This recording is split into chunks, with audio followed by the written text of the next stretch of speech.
Hello everyone. हम देख रहे हैं इंडियन इकोनॉमी, भारतीय अर्थव्यवस्था। और भारतीय अर्थव्यवस्था में हमने कल देखा था जीडीपी, आज हम देखेंगे एनडीपी,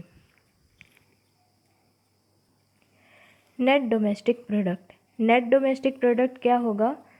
नेक्स्ट डोमेस्टिक प्रोडक्ट है वो कैलकुलेट किया जाता है after adjusting the value of depreciation. Depreciation का मतलब होता है कि समय के साथ किसी भी वस्तु या सेवा उसके मूल्य में कमी आना। With the interval of time, the decrease in the value of any goods and services is called as depreciation. So, GDP minus total value of wear and tear या depreciation that happened in the asset while goods and services were being produced.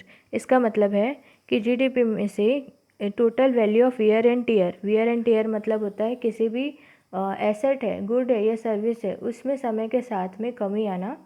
और उस कमी को अगर हम GDP में से घटा देंगे तो हमको एनडीपी की वैल्यू मिल जाती है। लेकिन हम डेप्रिसिएशन में कभी भी जो ह्यूमन लॉस हुआ है उसको हम नहीं लेते हैं। डेप्रिसिएशन में केवल हम क्या लेंगे, वस्तुओं और सेवाओं में की जो मूल्य में कमी आई है उसी को बस लेंगे।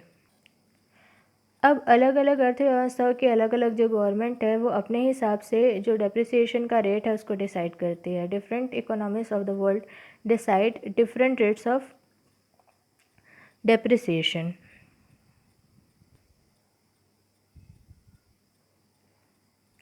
जैसे कि इंडिया में ये जो रेट है, डेप्रिसिएशन का रेट है, वो कौन डिसाइड करता है? तो वो डिसाइड करती है ministry of commerce and industry, वाणिज्य एवं उद्योग मंत्रालय। और इसकी एक लिस्ट पब्लिश की जाती है जिसमें डिफरेंट सेक्शन ऑफ इकोनॉमी के को डिटरमाइन करने के लिए उनके रियल लेवल ऑफ डेप्रिसिएशन दिए हुए होते हैं अलग अलग एसेट के। फॉर एग्ज़ाम्पल, जैसे कि एक रेसिडेंशियल हाउस होता है, हमारा घर है, उसकी जो इंडिया में जो डेप्रिसिएशन का दर है या रेट ऑफ डेप्रिसिएशन है वो है 1% पर एनम। हर साल में 1% जो है किसी भी घर की जो वैल्यू है या प्राइस है उसमें कमी आती है। वैसे अगर इलेक्ट्रिक फ़ैन देख लें तो 10% की दर से उसके रेट में कमी आएगी या डेप्रिसिएशन वो होगा। जैसे मैंने बताया कि वैल्यू में कमी आना मतलब प्राइस में कमी आना, और हम जो डेप्रिसिएशन है उसको एसेट के प्राइस के थ्रू ही कैलकुलेट करते हैं। ये एक तरीका हुआ कि कैसे आप डेप्रिसिएशन किसी भी अर्थव्यवस्था में या इकोनॉमी में कर सकते हैं, कैलकुलेट कर सकते हैं। अब देख लेते हैं दूसरा तरीका। दूसरा तरीका ये है कि अगर मान लीजिए अब उसको जो हमने अभी देखा वस्तु और सेवाओं से रिलेट करके, अब हम देखेंगे करेंसी के तौर पर। किसी देश की अगर मुद्रा मार्केट में अगर फ्री फ्लोटिंग में छोड़ दी जाए तो उस कंडीशन में दूसरे देश की जो भी करेंसी होगी उसके अगेंस्ट में उसके मूल्य में गिरावट या बढ़ोतरी। If any currency if any domestic currency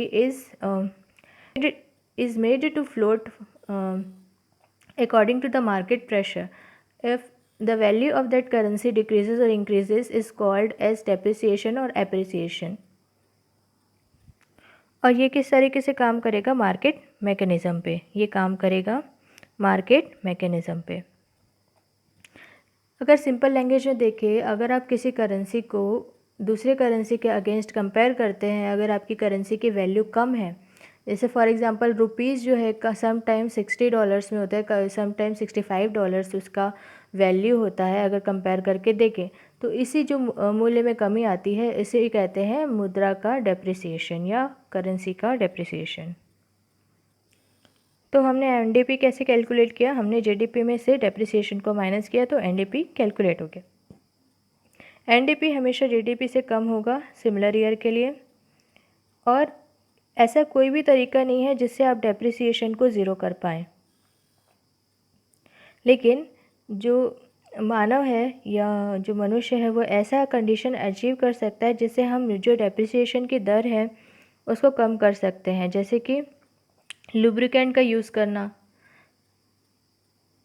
जो भी ऑटोमोबाइल्स होते हैं उसमें हम ग्रीस या लुब्रिकेंट्स का यूज़ करते हैं ताकि जो फ्रिक्शन है उसको हटा सके। फ्रिक्शन के कारण से ही जो नॉकिंग ऑफ इंजन, ये सब सारी चीज़ें हैं, इन सब को कम करते हैं, जिससे जो मशीन सब इफ़ेक्टिवली यूज़ कर सके हम लॉन्ग टाइम के लिए।